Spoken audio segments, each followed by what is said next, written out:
I said, it's been working fine all morning. But I did have a question that I was asking before it went out was my plan is to do a presentation for about 35 to 40 minutes because I know I have 50 minutes and then use the remaining of the time for questions. Okay, yeah, no problem. Dennis will ask the questions to you if there's any questions left. I mean, if there's any questions, he will ask the questions Okay. that are in the chat. And then am I going to control my PowerPoint? So am I going to be able to present? Mm-hmm. All right, well then I think I'm ready. Okay, let me get us all set up because we're also streaming it. There's links on our website. Yeah, I saw that. Yeah, but I have to send them to the person. Okay. Keisha, I'll be sharing my screen when I do your introduction, and then I will give you the host privileges so you can share your screen. Okay. Thank you.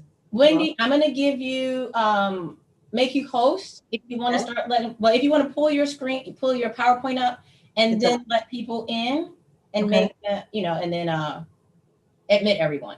All right. I do have one last question. So if while I'm the host, people are trying to get into the room, should I let them in the room? Like if somebody comes late or anything? Right, Chevy, because once I give her host, I'm not going to be able to do that. Oh, right. Yeah. So it doesn't have the co-host of the capabilities? No, mine, I don't know what's wrong with my sessions. Y'all are not co-host. Gotcha. I have to look at this at lunchtime. Or maybe under the share screen, can you set it to multiple people can share their screen? Yeah, you should be able to share your screen. Everyone should have access to share the screen. And that way you no, might not have no. Wendy can't, I'm a host, so Wendy can't share her screen right now because there's something going on with the setting. Oh, yeah, it says disabled. Yeah, it's disabled. I don't know why. So I have to look at that at lunch. But Wendy, I'm gonna make you host, and so we can start on time. All right, got it. All right. And then make sure you guys, I think, Dennis, mute your microphone. We just need to make sure everyone is muted when we bring them in. I'll post something in the chat for that also.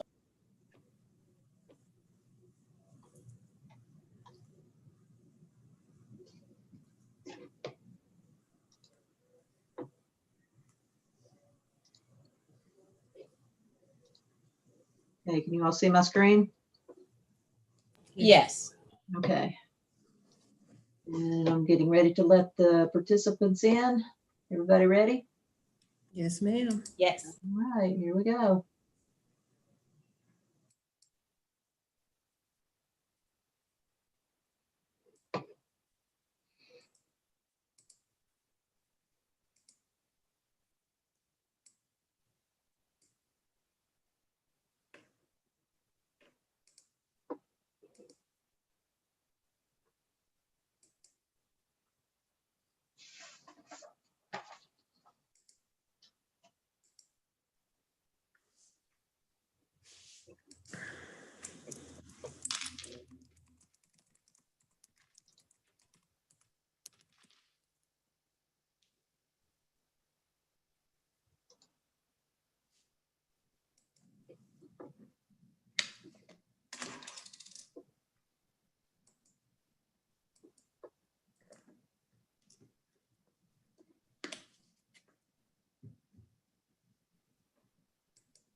Okay, good morning, everyone, and welcome to our session today. This session is called I Know It Is Important.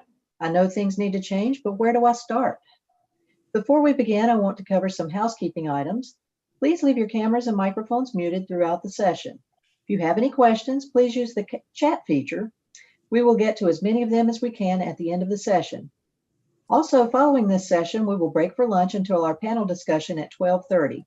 During the lunch break, we will be playing a selection of music behind the movement. So feel free to log into the panel session early and join us. And now it is my pleasure to introduce our presenter today, Keisha Jones. Keisha Jones is Dean of Student Engagement and Completion at Davidson Community College. An experienced educator, Keisha has worked across multiple higher education settings in both four-year institutions and community colleges. With students' best interest being at the forefront in all that she does, she has had the opportunity to make an impact on the campuses and the communities she has worked. Her experience in higher education spans over 15 years. She has worked at NC A&T State University, Georgia State University, Guilford Technical Community College, and is now at Davidson County Community College. In her roles at these institutions, Keisha has had the opportunity to work on major projects such as Completion by Design, Frontier Set, and other grants that impacted the way these institutions did business. In her day-to-day, Keisha is the Dean of Student Engagement and Completion at DCCC in Lexington, North Carolina. In this role, she provides leadership to the areas of student affairs that impact the engagement, retention, and completion of the students at DCCC. In this role, she is also able to work on one of her other passions, which is equity initiatives. She currently sits on the Equity Steering Committee at Davidson County Community College, which has been doing continuous work that will help the institution eventually become an equity-minded institution in all they do. In addition to her duties at the college, Keisha is also the president of the Central North Carolina chapter of the National Council on Black American Affairs, the board chair of Davidson County Community Action, a local nonprofit, and regional director of the Foothills Piedmont for the North Carolina Community College Student Development Personnel Association, an advisory board member for North Carolina State Employees Credit Union in Archdale, North Carolina. Keisha is a native of Greensboro, North Carolina, and a graduate of NC Agricultural and Technical State University. With degrees in political science and counseling, Keisha is a single mother of a 19-year-old son who is attending the University of North Carolina at Greensboro.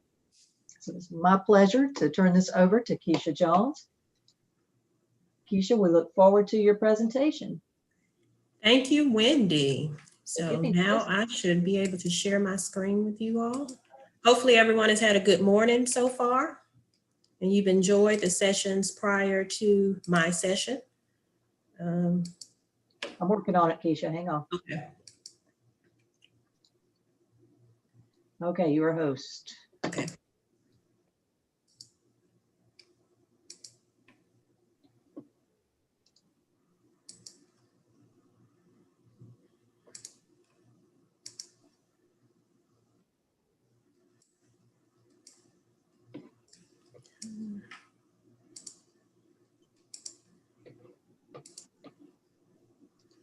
Can everybody see my screen? Yes, your screen is up. Okay.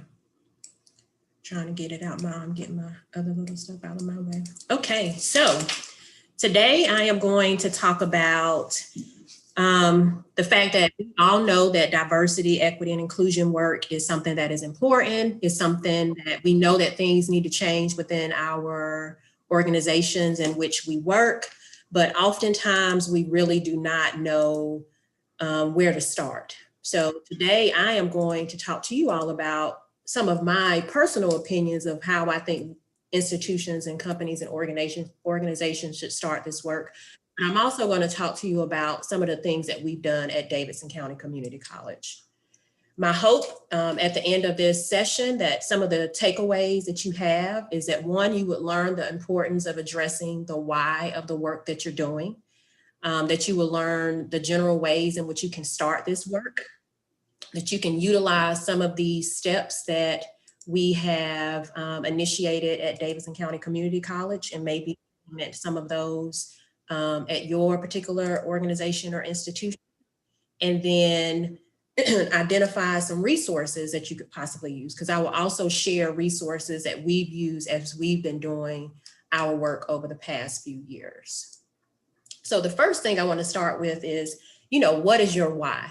I think in any work that you're doing, any new initiative that you're doing, any program that you're trying to implement, any change that you're trying to initiate, you have to talk about what your why is. That is just as important as actually doing the work. I've been a part of a lot of initiatives where some of the things that I've done has been culture shifts and culture changes for those institutions. And what I've learned from that is that, you know, a lot of times we spend a lot of time talking about what we need to change, how we need to change it, when we're going to change it, who's going to implement it. But we spend very little time as to why these changes to occur. And oftentimes those individuals that have to do that work, they will more likely be more apt to do that if they know the why behind it. But when you're thinking about diversity, equity, and inclusion, it's really important for you to think about why is it important that I do this work on my campus now. So I want to get into how two different whys that I think that should be addressed when you're thinking about starting this work or initiating this work. So the first thing is about your personal why. What is your personal why? Does the work of diversity, equity, and inclusion align with who you are as an individual and your value system? This work is very difficult, is uncomfortable, and there are going to be times where you are going to be pushed up against the wall and you're going to have to continue. You're going to have to continue with the work regardless of how hard it gets as you're going, because it's not easy work. So doing a self-check as to what your personal why may be, it to me is very essential, because you're going to need that to be a pusher or a guider for you when things get uncomfortable or when you get pushed back. So if I think about my personal why, here I have two pictures. Wendy, when she introduced me, she said I had a 19-year-old son, soon to be 20. But this is my son. And my son looks like many of the young men that are on our campuses. And he is my why. I worry about him every day. So I think about my role and what I do in my day-to-day, what I do in higher education, and really beyond higher education, as to why I feel like this is important. He is an individual that I will encounter and experience on a regular basis. So what can I do to ensure that he is not coming against barriers or things, policies, procedures that we have put in place within our organizations, our institutions, that are going to impact his success? So for me, that's a part of my personal why. It's not just about being a person of color. I just think that the work is important. So I really think it's important for, as you begin to do this work, that it's not just about why is it important for my organization to do it, but does this work align with who I am? Do I personally feel like I have a dog in this fight as the work continues? Because when you come up against things and when people push back, you're going to need that to be able to continue and push forward. The next why that you should really be paying attention to is, what is your institutional why? Why does your institution feel like this is something that you should be doing? This is work that has to be done. I don't think that when we're thinking about diversity, equity, and inclusion work, that it should be something that it's because it's a current trend and everyone's talking about it, that's something that we should start doing and start looking at. And I don't think that that's the case at most places, but really sitting down and figuring out, okay, what is going on within my organization, within my institution, that we need to be focusing on this and we need to be doing this work. So, you know, in thinking about things that you should ask yourself as it relates to your institution, you know, what does the data say? What does the data not say? What are your students saying? Have your students brought up certain things as it relates to diversity, equity, and inclusion on your campuses or within your organizations? A lot of times we want to fix things and we feel like we need to address certain things, but we don't talk to those individuals in which that they're going to be impacted by the decisions we make. So I do think it's important for you to also talk to your students. What is your community saying? Your campus community and the community in which you serve. What are they saying as it relates to this work? Do they think that the work is important? Because you don't want to be the only, or you don't want to be the only one or a few people who think, hey, we need to do this and we need to start working on this now. what are the people on your campus saying? Do you have a diverse faculty staff? Is that something that you looked at? Does the individuals that are on your campus in some way, shape, or form match the population in which you serve? I know it's not going to be exact. You're not going to say, hey, we exactly match, but does it match in some capacity? Do you create an inclusive environment for all on your campus? And what does that look like? And how have you defined that? A good example that I like to use is we always say, hey, we create a family environment, or we have a family environment, but family environment in what sense? Because a family environment means something different to every person. So your family environment and my family environment and our views as it relates to that could be very different. So if we said that we've created a culture of family, what does that mean? And when creating that culture, is it really inclusive? Because who has set the standard of what a family environment looks like within your institution or your organization? Does your mission, vision, and values address DEI? You don't want to go out and do a whole bunch of work and it doesn't align with what you've indicated you're going to be doing as an institution. So you have to make sure that those things align. Does your strategic plan include goals and objectives related to DEI initiatives? Again, it all should align. You don't want to be out here doing work that doesn't align with the goals and initiatives that you have indicated that you're going to work towards, because it's going to be hard to push that agenda. So I think it's real important that before you start this work, that those are the first two things that you address.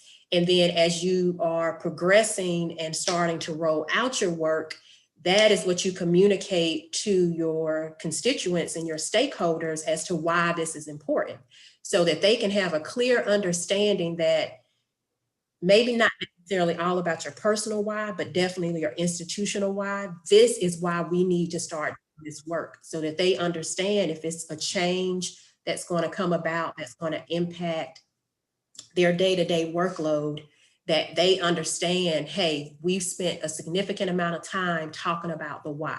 That just goes back to making sure you spend that time talking about why stuff is important. Okay, so in thinking about how to get started and where to get started, what are some basics that you need in order to do that? So the first thing is really about getting the commitment from your administration. There can be a collective group of people who feel like they looked at their personal why, they looked at their institutional why, and they're like, yes, we need to do this, and we need to do this right now. But if you don't have the support of administration in order to do that work, nothing is going to move forward. You're going to struggle with getting other people to participate that may not be fully for the work.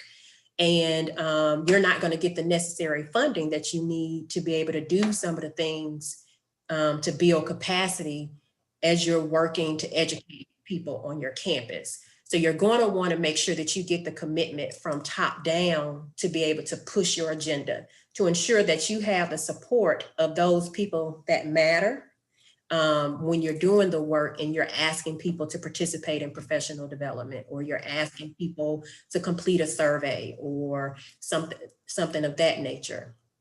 The second thing is about finding individuals who believe in the work. Now, I 100% believe that you should have people that are gung-ho for the work as you're working on it, and then people who are not so much gung-ho for the work, so that they can bring the other people that are not so much gung-ho for the work, because the idea is that you will get them to a place where they do think the work is important. But when you're first starting out and you're first trying to figure out, hey, how are we going to start this? What are we going to do? I think you need to start with people who believe in the work and think that the work is important. That goes back to identifying that personal why. Because when starting the work, you don't want to just put together a committee for the sake of putting together a committee to start the work. This is not the time that you pick your favorites. I know at some places we have people that we always put on committees because they work really hard and they always contribute. We can always depend on those individuals, but this is not the work to pick. This is not the type of work that you want to pick your favorite people to do the work. That's thing one. Thing two, I think there's a misconception that, especially when you're dealing with DEI related to race, that you have to have people of color on your committee. Yes, you want to have people of color on your committee, but all people of color aren't gun-ho for the cause.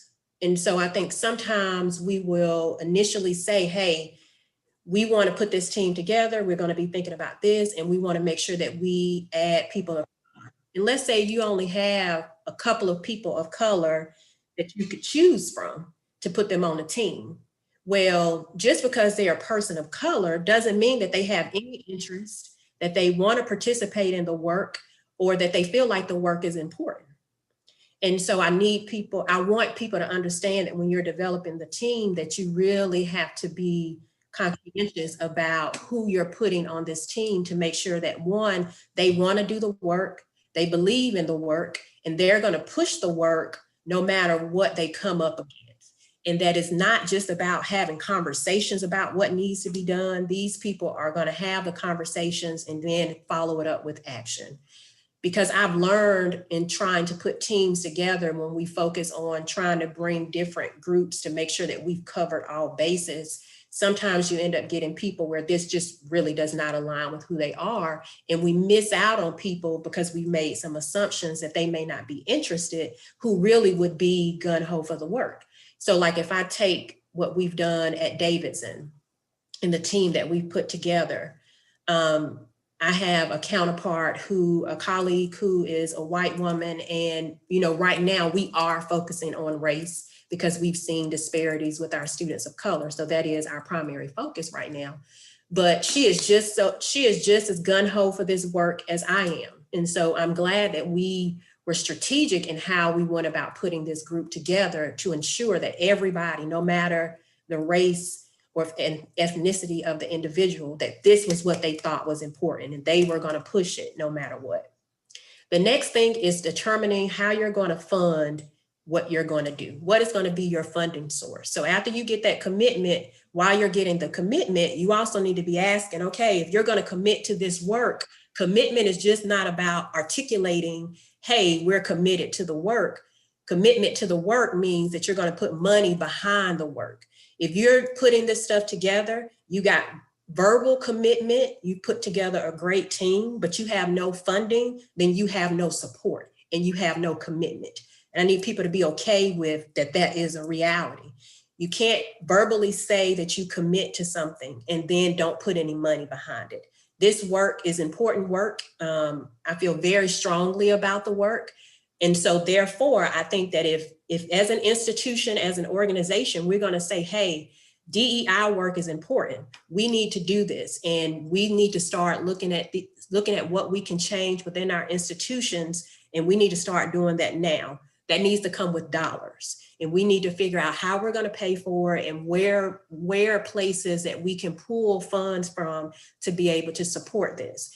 Otherwise, it's not going to move and not much is going to change because you're not going to be able to do all that needs to be done without any money. So I've kind of given you like my thoughts on how you should get started. So now I'm going to talk about what we've been doing at DCCC. So if I think about, I've been at the college for about 4.5 years. And so when I got there, we really didn't have an equity plan. We did certain things. So if you think about what you see right now, this is really somewhat of a timeline of how we've kind of rolled things out and how we've implemented things.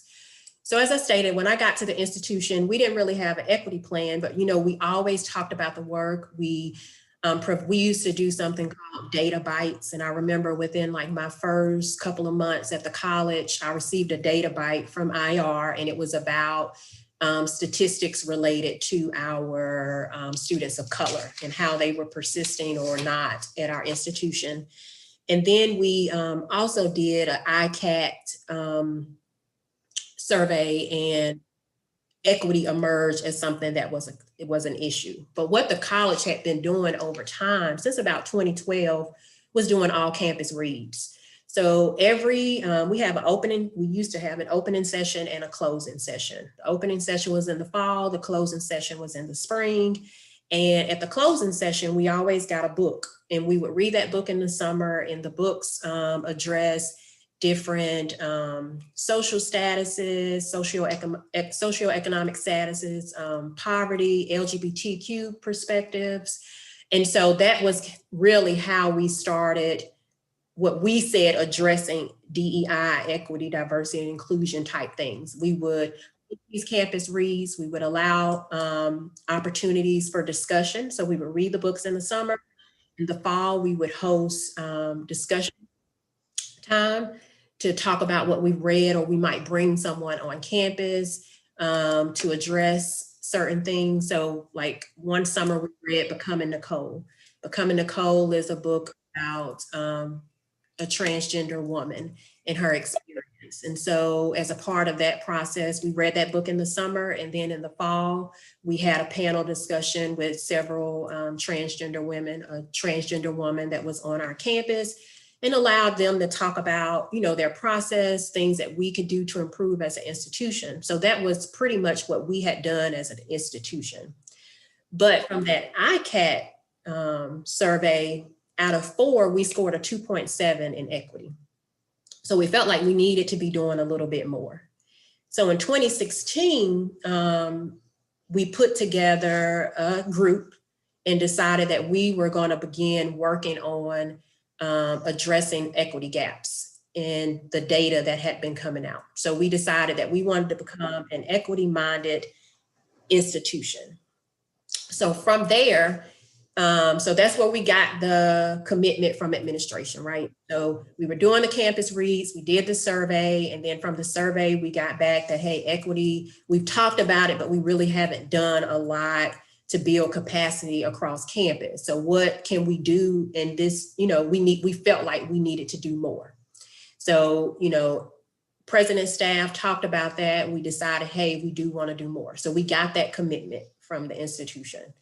Now, thinking about the team, we decided that we wanted to put together an equity steering committee. And so that steering committee has faculty and staff, it has administrators, non-administrators, has people of different races, but everybody on that team has a vested interest in what they do. So I can say that it aligns with their value system. They think that the work is important. It's not just something that we need to be doing because we need to be doing it, but they really feel like it's something important and we should be pushing that. So with that steering committee though, we don't want to be the only group of people that are making the decisions and doing the work. And the equity steering committee is comprised of about 10 to 12 people. It's led by our vice president of student affairs, Dr. Rhonda Coates. So we decided, hey, we need some champions of this work. So we put together what we call equity champions. And equity champions are basically people across campus who have a vested interest in this work. So we put a call out and asked, hey, this is what we're going to be doing. This is the type of work we're going to be doing. We're in the beginning stages of this. Who's interested? And we allow them to sign up. And so they become equity champions. But then we had equity champion co-leads. Because one of the things that we didn't want to do is lead the work from an administrative level. So yes, it's important to get administrators on board and to support the work that you're doing and push the work. But when it comes to actually leading the work on our campus, we felt like it was really important to have people who actually are interacting and engaging with our students on a more consistent basis. They are touching the students. They see what's going on. They're interacting with their colleagues on a day-to-day basis. So our equity champion co-leads is a faculty member and a staff member. And so their role is to lead the work on campus. So they lead our equity champion meetings, and I'll talk a little bit about that later, but they send out all of our communications as it relates to the equity work that we're doing. The equity steering committee guides the work. We kind of set the tone and set what we want to do. And then the equity champion co-leads, they lead the work on campus. And then the equity champions are actually doing the different things that, whether it be looking at data, providing recommendations, doing research, things of that nature. And then we also created an equity professional development subcommittee. So I sit on the equity steering committee, and I co-chair with a faculty member the equity professional development subcommittee. And the subcommittee's primary role is to provide consistent year-round professional development for the entire college. The next thing that we thought was important was about partnerships. This is new to us. Just because it's important to you and it aligns with your value system and you feel like it's something that you need to do, foundation is very important. So if you're going to bring a group of people together who all think the work is important, but have no clue on how to start the work, have not really done the work, it is very important for you to build capacity with that group of people, that you partner, you bring outside entities, you bring outside consultants to come in and train those individuals so that as they're leading this work and they're guiding the work, they're not doing it by their coattails.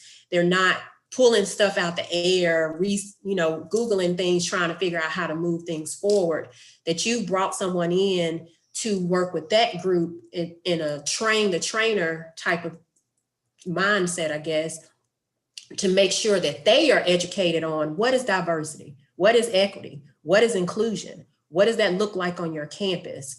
So partnering with other individuals, I think, is really important. So for us, in order to define our equity goals, develop strategies, what our benchmarks were going to be, we started with the Office of Community College Research and Leadership. We started with a year-long contract with them to help us figure out, hey, what are we going to do? We sent data to them, had them look at our data, and then they came in and did a couple of things with us over a year time frame to help us build a foundation as to how we were going to do this work and how we were going to start this work. Then we also had programs and services on our campus that we felt directly impacted the groups of students that we were looking to serve. We have 3 TRIO programs: Upward Bound, Talent Search, and the Minority Male Success Initiative. And we have student support services as TRIO. We were a part of the North Carolina STEM Alliance. We had a group, Females in Math, FEMS, Females in Math and Science. We have completion coaches through our Title III grant, which are currently working with students of color as their first cohort of students. We developed an equity intranet page to provide a place where we provided updates as to what we were doing, professional development opportunities, books that people could read, movies that they could read, peer review articles that they could read. The intranet page was a place that they could go and get all of the resources in addition to some of the other work that we were doing. We also have an equity newsletter that we utilize, that we send out twice a semester. The equity newsletter provides professional development information. We do highlight a student success story. Right now, because we're focusing on race, that student success story is generally a student of color. We've had some different people come on campus and do workshops. So we've had individuals that have participated in some of those professional development opportunities. We have allowed them to write an article about how they felt, that kind of thing. So these are all of the things that we started out with trying to do this work. We got the support of the campus. We found a group of people that we felt would be able to push this work forward. We got funding. So that was another thing, and I didn't really talk about this here, but we did receive funding. We had different funding sources that we were able to utilize, one through Frontier Set, and the other actually through the MMSI grant, because the RFP that we applied for was really about professional development around particularly men of color. So that was another source where we could do some things with funding that we had. So we found our funding sources. And then to me, the very next thing was about having somebody come in and train the trainers. Train those people who are going to be leading the work, because we can't make the assumption that we know where to start. We know how to define things, that we know that how to determine how we should move forward and what we should work on first. Because, when you hear diversity, equity, inclusion, that's not just about race. That's many facets, many different areas that you could focus on. So you can't focus on all of that at one time. You have to kind of figure out, what are you going to focus on first? That goes back to your institutional why. That should tell you, hey, this is what you should focus on first. So for us, we looked at students with disabilities. We looked at some of our other students, and then we looked at students of color and how they were doing on our campus. And it was clear that it was a problem, that there were disparities as it relates to even our students with disabilities or some of our other students, that there was work that needed to be done there. So for us, it was easy to say, yes, we know that there are other pieces of DEI work, but we are going to start with students of color because our data has told us that's a place where we need to start. Okay. So in thinking about what we mean by becoming an equity-minded institution, so we had 3 goals that we are working towards. The first one is eliminating achievement gaps. So our data showed us that our Black students were not doing well, even when compared to our Hispanic and Asian students. So we wanted to do things, may it be, we looked at our policies and our procedures. We did an environmental scan, and I'm gonna go into that in a minute, that breakdown, but we wanted to eliminate those achievement gaps. We also wanted to build capacity and awareness for our faculty and our staff. So it's not enough to review the policy and update your policies and get commitment from administration. Find out people who want to do this work and find funding. You have to educate everybody on your campus or in your organization. I'm a big advocate of mandatory. To me, this is my personal view now. To me, you cannot say that diversity, equity, and inclusion is important and then let whoever wants to do the professional development, do the professional development. At some point, you're going to have to get to a place where this stuff becomes mandatory, that participating in professional development is a requirement. You know how we have every year, you go through Title IX training and you do other trainings that are required throughout the year for various reasons. To me, this work and professional development within this area is just as important as those things, because we need to know what our implicit biases are. We need to know how that impacts our interactions and engagements with our students. But if we're not having those conversations, and you will hear me say build capacity frequently, but if we're not building that capacity for people to understand and know how to even identify those things, what change are we really making? So that was really important for us. Now, we'll say we're not at a place where it's mandatory, but we do offer this to all faculty and staff. The last component was understanding our obstacles and think, consider, develop, and adopt equity-centered policies and practices focused on individualized support and community, and improving student access, transitions, and outcomes. And I've already kind of talked about who leads this work. The Equity Steering Committee, in partnership with the Equity Champions and co-leads, lead this work. Now, what we decided to do and how we've kind of outlined our work. So we decided that we were going to have 7 areas of discovery that we would look at and address and look at it through an equity lens. So those 7 areas were first doing an environmental scan. So the very first thing that we did is we had all of our equity champions do an environmental scan through the equity lens of a student of color to see, what did you see? What didn't you see? Who did you see? What did you see? Good example, if you went into one of our nursing program buildings and you went and you saw all of the pictures on the wall. Well, the pictures that we had on the wall were of majority, probably 95% white students. So if you're a student of color and you're walking into that building and you want to be a nurse and you see all of the nurses on the wall and you see maybe 1 or 2 students of color, what does that say to you as a student of color? That would tell a student of color, I may or may not belong here. So we wanted everyone to do an environmental scan and go across our campus, go within our buildings, look at the people that you see on campus. Who do you interact with? Who don't you see on campus? And do that environmental scan and come back and tell us, hey, what did you see? What did you not see? So that was one of the first things that we did.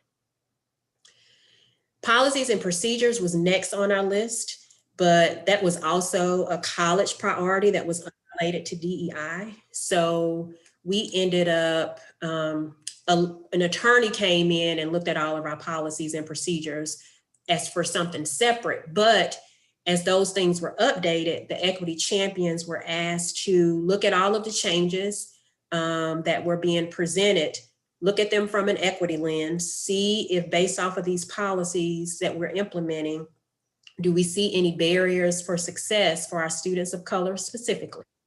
Then we would provide feedback before those policies went to the board for approval. Because one note that I do want to make it, when you are working on one particular thing, so let's say you're working specifically around students of color, what research says is that if you implement certain things and you do certain things that are specifically for a student of color, it will impact every student on your campus. It just will have a greater impact on that student of color. So even though right now we're looking at things through the lens of a student of color, the idea is that when we make these changes, we implement these new things, that it's going to impact every student in some capacity. We looked at faculty, staff, and hiring, where we looked at our policies and we had our equity champions go through that. That's what we did this past year. We're currently starting with curriculum. And so we're looking at all of these things through an equity lens. Our next will be our next areas of discovery will be marketing, campus climate, and co-curricular programming. So we're on curriculum right now, and we actually just started that. So we really haven't gotten into that, but we'll be looking at culturally responsive pedagogy. We'll be looking at course syllabi. We'll be digging into how are we doing things within academic affairs and how is that impacting our students of color. If I think about the capacity building that we've been doing, I talked about the equity intranet page. So we have an intranet page that is, I think is a really good resource for faculty and staff. We've hosted 2 equity summits. So in spring 18, we hosted our very first equity summit, and we partner with OCCRL to come in, and they hosted that. It was a day-long event, and it really that's how we started the conversation about the work that we're doing, why we're doing this work, why is this work important? We had people look at their implicit biases, and that particular summit was followed up with, I want to think 4 webinars that were hosted over a 4-month period. That was a follow-up to what we had been doing in that equity summit, and it was open to everyone that participated in the equity summit. Even though we have equity champions, a lot of our stuff is offered to everybody. So that equity summit was offered to everyone, even though we already had equity champions. Our next equity summit, actually, I just put that together and we hosted that this fall, and it was about inclusion. We partnered with a young lady named Jada Monica Drew, where we talked about how to sharpen your inclusive edge. It really was a follow-up to our HR work. And she talked about considering inclusion in some of our HR practices, in our performance evaluations, and how we interact and engage across campus with our faculty and staff.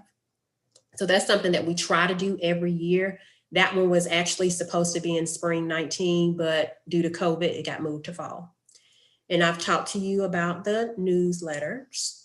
And then lastly, and then I'll go into questions, these are some of the resources that we've used. So I talked about OCCRL, that's who we initially started with, and we had that year-long contract, and they really help us define what we're gonna do, define equity, define success, define a lot of those things for us, and help us put a plan in place, an equity plan in place, and how we would move forward.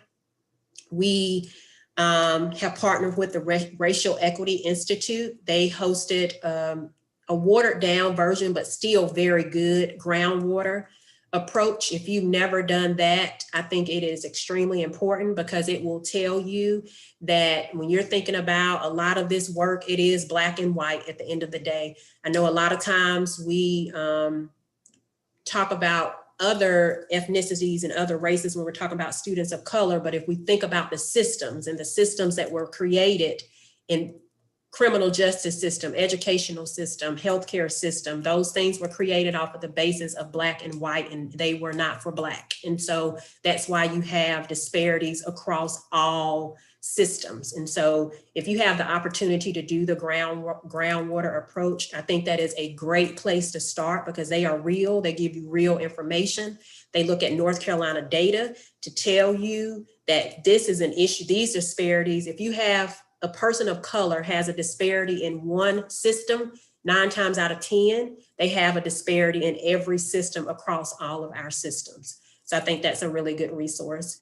Quora Learning is another resource that we've utilized. We purchased their Teaching Men of Color in Community College course last year for all of our faculty and staff, and it provides strategies that you can implement within your courses to increase success of your men of color. But what I found, even though, I am an adjunct, but what I found is that regardless if you're a faculty member, I think we're all teaching students in some capacity. And it's really basic things, how you communicate, how you engage. So it's not really just about people that are teaching. We've hosted various professional development workshops across campus, or we've paid for opportunities for individuals to go to different conferences and workshops through our funding. We've done we've gotten books for our equity champions, and we've read those as a collective and had a conversation. So one of those books was Between the World and Me. And then I've talked about Jada Monica Drew, who we partner with to do our equity summit, but we also purchase as a supplement to the equity summit. She has a course titled Sharpen Your Inclusion Edge. And so we also purchased that course for all of our faculty and staff as additional professional development. Both the Quora course does come with CEU credits and a certification at the end. Jada's, you get a certificate with it, but it comes with live webinars and discussion opportunities. So that is how you can start your work if you don't know how to start your work. So now I'm ready for questions.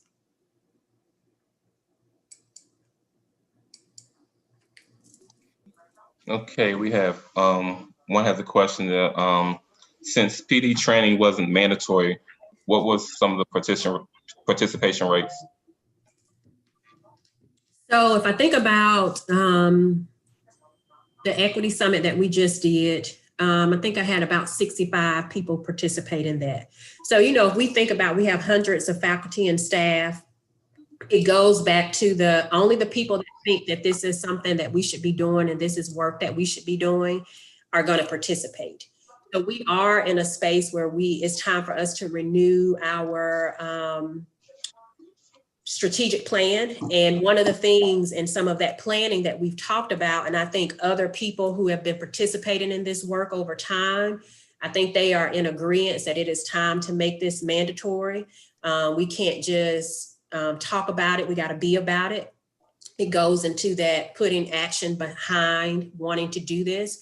I think we've had more staff participate in a lot of the stuff that we've done over faculty. We would like to see more faculty participate, and we have tried as best we can, because we do know that they have courses and they are busy, but we've tried as best as we can to host things where the most faculty are free. Now, what I will say, because we're in COVID and we've been able to do some things virtually, we've been able to get more participation in some of the things that we've done. I will say some things you got to do by any means necessary. And what I mean by that is, when I first released the Teaching Men of Color course, some people were very much against, well, why are we focusing on men of color? Now, we've talked about the why. We know we've had MMSI grant for quite some time because our men of color aren't doing well. The data show that our men of color aren't doing well. Our students of color aren't doing well. But what I was able to express and articulate to them is, hey, you may care about women because this particular person had an affinity for women, no matter the race, that we should put some focus into women. Well, hey, if you do this course and you implement these strategies in your course, they're not going to just impact the men in your class, they're going to impact the women in your class. It's going to have a greater impact for the men of color in your class, but it's still the impact. So I think that's another thing when you're thinking about how do you sell this work to those individuals that don't think it's important. By any means necessary, you figure out a way to make it important in the world and the reality in which they live. So for her, women are important. So, okay, this work is important, but this can also impact these students as well. Another question was, do you have suggestions where they can find consultants? I do. I can email that out. Also, in my bio, she talked about that I was the president of the Central North Carolina chapter on the National Council of Black American Affairs.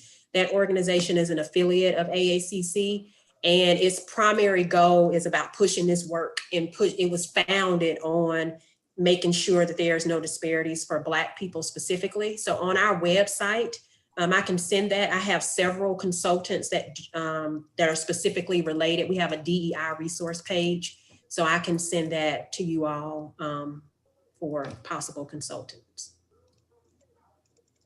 And the next one is, what is the Completion Coaches Program? So we applied for Title III funding and we received it. For the completion coaches, we call it Project Dow Success. And so they are working with, right now, they have different cohorts that they will work with over the period of that grant funding, but their very first population are students of color. So their role at the college is, it's because I'm at the Dean of Student Engagement and Completion, I have all the things that engage and retain students, right? So I believe in a care network.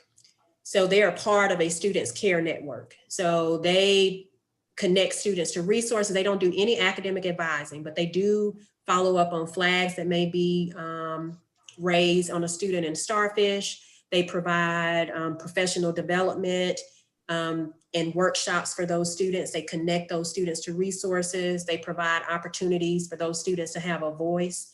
But then they're also a part of the student's care network. So like for a man of color, they could have an academic advisor, a completion coach, be a part of the legacy program, which is for our men of color, and have a trio counselor. And so that's their care network.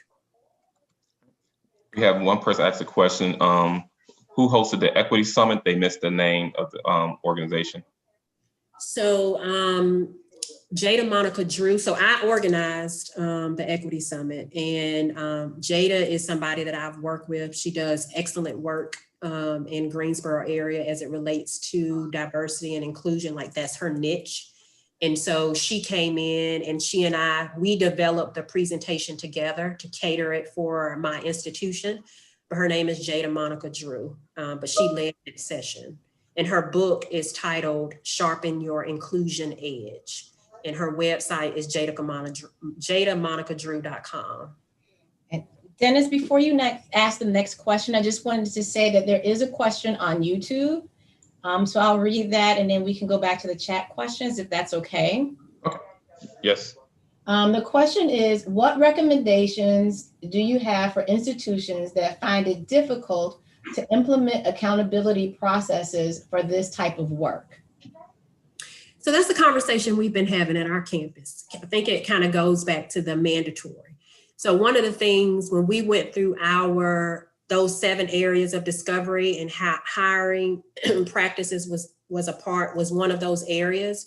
In those conversations, everybody, I miss the people. One of the reasons why we haven't moved to mandatory is because we don't want to make something mandatory, but we're not going to hold individuals accountable. So as a part of the hiring process, and now as a part of the strategic plan, we're talking about how do we hold individuals accountable for doing this work or doing the professional development through their performance evaluations? How does it impact if you have a tenure process? or from going from a professor to an assistant to an associate professor? How does it align into some of the things that we give extra privilege? But if you're not doing this work and you're not doing this, how can we hold you accountable? So I think that's the place that we're at now, because it has come up frequently about how do you hold people accountable if we're going to say it's mandatory. So right now we're talking about how do we make it, we embed it in our performance evaluations and some of the other things that we may be doing for people to progress at the institution. And another one is, what are some topics covered in PD professional development workshops, and how often did you provide these trainings? And second part of the question is, was the focus on providing workshops or courses, or the combination? So we spend a lot of time on our professional development with capacity building. And what I mean by that is really about educating individuals on what is diversity, equity, inclusion. How do you look at your implicit biases? So one of the things that we do is, as a equity steering committee, is we actively, and the equity professional development subcommittee, we actively go out and look for opportunities that we can then bring back to campus. So we may find a workshop that is about microaggressions, and we'll pay for that workshop for the college. And then we'll set up a day where we will stream that workshop and provide additional dialogue and conversation about that workshop. Or we will partner with someone and bring an outside person in. I saw a question, and this goes into this, but tips for professional development for smaller colleges. For me personally, I find as much free stuff as I can. And then we try to educate individuals on our campuses. So I was recently certified, as well as 3 others, in diversity and inclusion. We participated in a certification course with eCornell, really good course. And so the idea was for us to go through that process, get that certification, so that then we can host a professional development. We do host we have a calendar that we send out. We offer something every week. And it's not always about us hosting it. It's really, we may purchase a webinar so that people will have different opportunities, that if you can't do this, and you can come to this. And then we provide you with the recorded lectures. And then some people have really enjoyed the courses that they've been able to go through, because they've been able to, the courses dig a little bit deeper into some things. And with the courses, we do provide a structure where you can have dialogue with other participants that are participating in the course. So we do a combination of both. And have one last question is, does any part of your initiative take place in the classroom with students? So that's the point that we're at now. I feel like I keep saying that, but so we started with trying to do focus groups with students. So in February, we did a focus group with students, and we asked them, do you know what DEI is? What does the definition mean to you? What have been your experiences on campus? And what we found from that is many of them don't really understand what those words mean. They have their own interpretation of what those words mean. But we also found that they are very interested in the work. So what we're doing now is we're going to set up some forums to start bringing students in, to allow them to start going through some of those areas of discovery, so that they are also a part of the conversation. We have an equity newsletter that is for faculty and staff. But then we also have an equity newsletter that is specifically for students. A lot of stuff that I'm printing out for. They get some professional development information as well. Our SGA is very interested in this work. So, we're trying to figure out ways that we can do some train the trainer with them as well. So students are now becoming more of a voice, but we did want to start with, how do we educate ourselves before we bring students into our stuff, right? How do we really fully understand our stuff and educate ourselves? Because they're inquisitive, they're going to have questions, they're going to want to know, you know, why are y'all even doing this? Why is it important? And so we want to be able to properly articulate to them and be able to train them in the proper way before we just say, hey, we're going to bring students and have students a part of everything that we're doing. I think this was the last question, is any tips for professionals at smaller colleges with less resources, staff, etc.? So my biggest thing is about finding free stuff. If you can find free stuff just to start the education, trying to partner with other institutions right now. One of the things that we've offered to some of the other institutions within the community college system that have the Minority Male Success Initiative grant is that we purchased a diversity and inclusion conference. So it's a conference that goes over a month period. Well, we purchased that for our campus, but we're sharing that love with other institutions that may not be participating in it. I'm trying to list everybody who's here for their clubs. Trying to figure out ways to partner with other institutions. If you're near another institution that is doing this work, hey, would you all allow us to come and partner with you all or participate in some of your professional development? I have been working with Susan Barbetta at with the Student Success Center about, you know, how can NCBAA, that organization that I'm the president of, like, how can we partner and push best practices? And, you know, through that organization, a lot of our stuff is free. A lot of that professional development is free because people want to know where to start, but they don't know where to start. And a lot of times they don't have the funding. That was the last question. Thank you, Ms. Jones. Well, I have really enjoyed you all, even though I didn't really get to see faces, but I have really enjoyed you all. Please feel free to reach out to me. I am more than willing to help you get started, answer some questions.